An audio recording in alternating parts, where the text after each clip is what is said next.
Hi everyone, it's Laura and Brooke here. And last month we talked about all things virtual lawyering. And it's VLFs have become, virtual law firms, VLFs, have become increasingly more appealing to help achieve better work-life balance in the practice of law.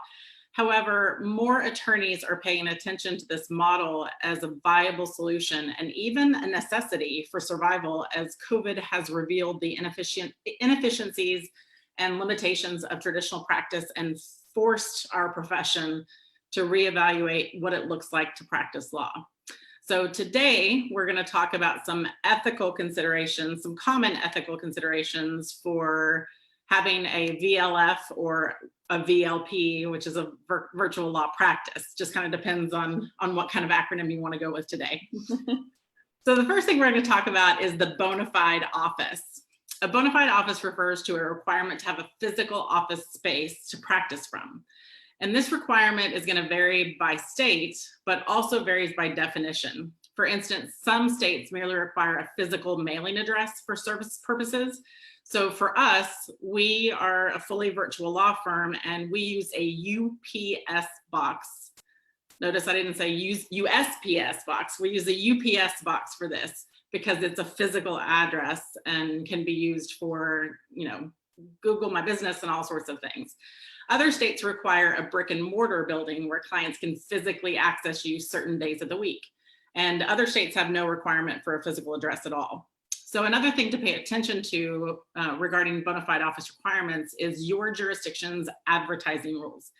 Some states require a physical address to be listed in your advertisements. Other states require only that contact information be provided, so that could possibly be just a PO box in some instances. And an email address sometimes is even sufficient. Just make sure that if you are a person and a law firm in a jurisdiction that requires or has you set up for these kinds of things, that you're checking those physical office requirements and advertising requirements in your specific location. And then you're also, if you're planning to operate virtually and you have to have that physical office space or the physical address, then make sure you check that box on a regular basis. It doesn't have to be every day, every week, but you'll occasionally get some important notices there and possibly client communications and things like that. So keep that in mind. And even if your state has one of these requirements, you can still work primarily virtually. So a virtual law firm is still possible for you. Absolutely. And also today we wanted to talk about securing client information and communications, because that's something that comes up a lot of times when people are asking us about the security and ethical considerations of virtual law practices. So most states have adopted the duty of technological competence. And at my last check, I think it was 38 states, which that just means at its core that you must be competent in the technology that you use or that is commonly utilized in client transactions. So attorneys in any firm setting should obviously be knowledgeable with things like e-filing. Most courts have gone to e-filing, cloud computing, and even email. And right now, a lot of courts are using Zoom, so Zoom as well. So you should understand the terms and conditions of all the software that you use and understand any of the risk associated with that technology, so that way you can better equip yourself and better prepare for things that could possibly go wrong, so that way you're protected. And you should know enough to adequately manage outside vendors and contractors. So for instance, at one point early on, we hired an agency to build our website, and we were unaware that they had not secured that site. And so several years ago, we were hacked. We were hacked by Russians. And I know that sounds weird, but it actually happened. Anyways, there's a whole thing. So fortunately, we do not store any sensitive data on our website, so our clients weren't compromised. I would not save data there and collect data that way saved on the site if you can help it, if it makes sense for your firm. But the moral of the story is that you cannot necessarily expect people, even people who you are paying and who should know better, to do the things. So educate yourself. After that was a wake-up call for us. We went out, we educated ourselves. You'll save yourself a huge headache if you know the right questions to ask, because simply would have been, we know what to look for, or hey, did you secure the site? So those types of things are small, but they're really important. So, and your staff and clients should also be informed and understand the technology used as well, so that you can competently represent them throughout the duration of your relationship.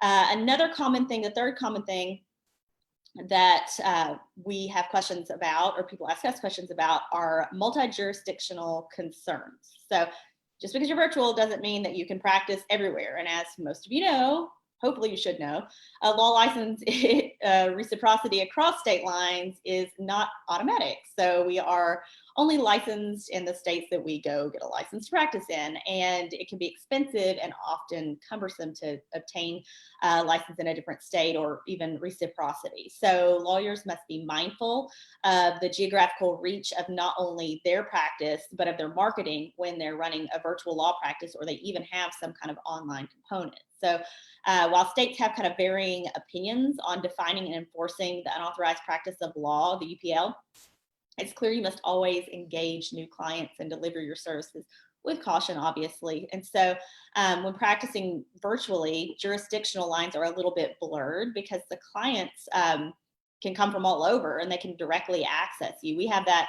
happen frequently. We have people that come through and they're from all over the place. So we capture that data, or they will say that we randomly represent them in some kind of debtor creditor collection situation, which we do not, because we don't even practice that kind of law, but they found us online. So that's how easy you can be accessed when you are online.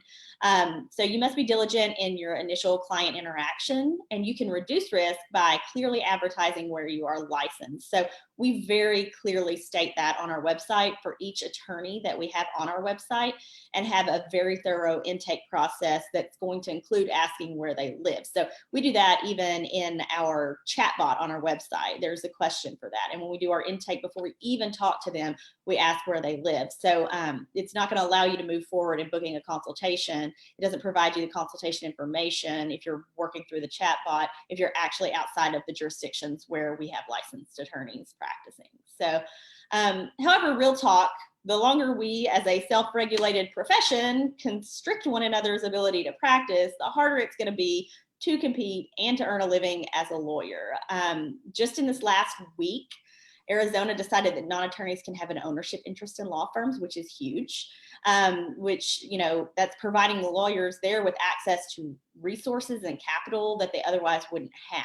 So you may have heard of, and if you're an attorney, surely you've heard of companies like Rocket Lawyer and LegalZoom, and you know, they've already tapped into a huge portion of the legal market by finding these workarounds to provide legal services as a non-law firm entity. And these are, you know, big $1 billion businesses. I don't know, but it's a lot. So, you know, individually as attorneys, we know the value that lawyers add to client legal matters. We've cleaned up people's documents and things that have come to us from some of these other providers, which they don't know is a problem until they try to file them or actually use them. But, you know, we are proponents of moving the profession forward. And so, I mean, it's going that way, guys, with or without us. So we need to kind of get out of our own way before we sink our own ship. So yes, we need to be cognizant. Yes, we need to pay attention to multi-jurisdictional concerns, especially while those barriers are in place. But we also need to start having these conversations and moving things forward a little bit more quickly to be able to be more competitive and to actually preserve our profession. So common thing that we get asked, number 4, is how to manage a virtual team. Managing virtual teams can sound daunting or, you know, whatever. And it really can be a challenge to oversee teams remotely. There are inherent risks, but there are ways to minimize these risks with training and solid processes in place. Law firms operating in, you know, this way in a virtual law firm world should have thorough onboarding procedures to thoroughly train employees. They should put those systems in place that promote transparency and utilize strong communication and collaboration tools. It's, you know, not necessary all the time to just be able to walk down your cubicle or down the desk row to talk to you know, somebody, ask a question, whatever it might be. Those collaboration tools, communication tools, all those kinds of things really need to be in place and can benefit everyone on so many levels. standard workflows should also be created and shared to ensure consistency and uniformity across your firm. That's something that we promote here with our law firm when we're doing intake and anything like that. We have that standard workflow that we go by in order to make sure that one divorce client isn't necessarily getting a totally different onboarding experience than another divorce client from another attorney. We personally feel that by using technology, which is a big thing, to streamline processes and workflows, that both quality and security are improved. So to wrap up a little bit, today we talked about some ethical questions that we get asked all the time about practicing in a virtual law firm world. And all of September, we're going to be addressing wild card topics, meaning that we want to tackle topics that are of interest to you. So please leave us a comment on this Facebook Live, message us on Facebook, or even in our website if you want to chat and message us there. If you want to shoot us over an email, again, we're pretty transparent on our website. It's just Brooke or Laura at MyVirtual.Lawyer. Shoot us an email, let us know about what questions you have about virtual law practice, technology, or creating a more fulfilling law practice for you.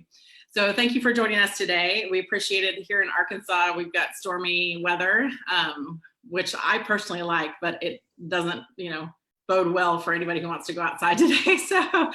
But we'll be back next Tuesday right here at 1 p.m. Eastern, 12 Central, 11 Mountain, and 10 Pacific. So have a great week. Thanks so much for saying hi.